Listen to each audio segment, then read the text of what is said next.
Assalamualaikum warahmatullahi wabarakatuh. Alhamdulillah, bertemu kembali dengan Ustazah Ana dalam pembelajaran tema. Anak-anakku, bagaimana kabar kalian hari ini? Semoga kalian dalam keadaan sehat dan tetap semangat untuk terus belajar. Sebelum memulai pembelajaran, marilah kita awali dengan membaca basmalah. Bismillahirrahmanirrahim.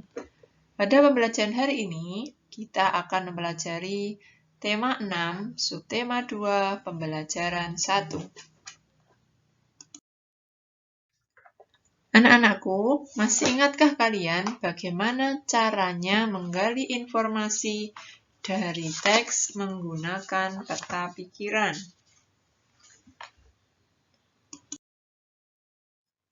Nah, nih, di sini ada langkah-langkah untuk membuat peta pikiran. Yang pertama, yaitu menentukan kata kunci dari setiap paragraf. Kemudian langkah yang kedua, menentukan informasi penting dari setiap paragraf. Kemudian langkah yang ketiga, menghubungkan informasi yang berkaitan dengan garis penghubung. Nah, sekarang mari kita baca teks di bawah ini. Memasak dengan teknik wood fire. Wood fire merupakan salah satu cara memasak makanan dalam tungku besar. Tungku besar tersebut terbuat dari batu bata merah yang di bagian dalamnya terdapat kayu bakar menyala. Kayu yang digunakan untuk pembakaran adalah kayu pohon yang sudah kering dan tidak bergetah. Panas yang dihasilkan oleh teknik wood fire dapat membuat aroma makanan terasa lebih lezat. Oleh sebab itu, banyak koki internasional yang menggunakan wood fire sebagai teknik memasak andalannya.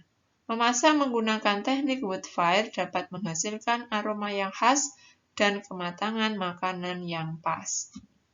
Nah, kira-kira kata kunci dari paragraf pertama adalah apa? Yaitu wood fire. Kemudian untuk paragraf kedua, kata kunci dari paragraf kedua yaitu, nah ini membuat menjadi lezat. Berarti apa? Kata kuncinya adalah lezat. Kemudian sekarang kita buat peta pikirannya. Memasak dengan teknik wood fire. Jadi dari paragraf pertama tadi, wood fire adalah teknik memasak dengan tungku besar dan kayu bakar. Kemudian, kelebihan dari wood fire adalah aroma makanan yang lebih lezat dan kematangan yang pas. Nah, ini adalah peta pikirannya kita buat seperti ini. Nah, sekarang tahukah kalian mengapa api kompor dapat memanaskan isi panci sehingga sayuran yang ada di dalamnya menjadi matang? Nah, seperti ini. Seperti ibu yang sedang memanaskan sayurannya sehingga sayurannya menjadi matang. Kira-kira kenapa ya?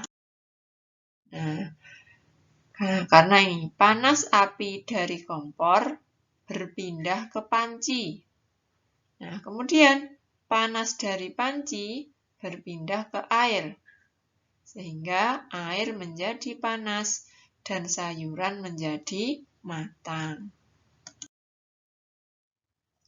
Panas berpindah dari benda yang bersuhu lebih tinggi ke benda yang suhunya lebih rendah, hingga kedua benda memiliki suhu yang sama. Selanjutnya, cara perpindahan panas dibedakan menjadi 3. Ada secara konduksi, konveksi, dan radiasi. Cara perpindahan panas secara konduksi yaitu perpindahan panas melalui zat perantara seperti benda padat ataupun logam. Nah, contoh konduksi ini contohnya adalah ketika panci logam yang panas karena diletakkan di atas kompor yang berapi. Ini adalah contoh konduksi. Kemudian yang kedua ada konveksi. Apa itu konveksi? Itu perpindahan panas yang disertai dengan perpindahan bagian zat perantaranya. Misalnya, air dalam panci yang dipanaskan hingga mendidih.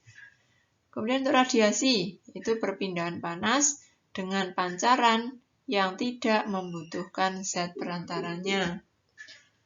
Nah, peristiwa radiasi yang terjadi sehari-hari adalah sinar matahari yang sampai ke bumi dan menghangatkan udara serta makhluk hidup di bumi.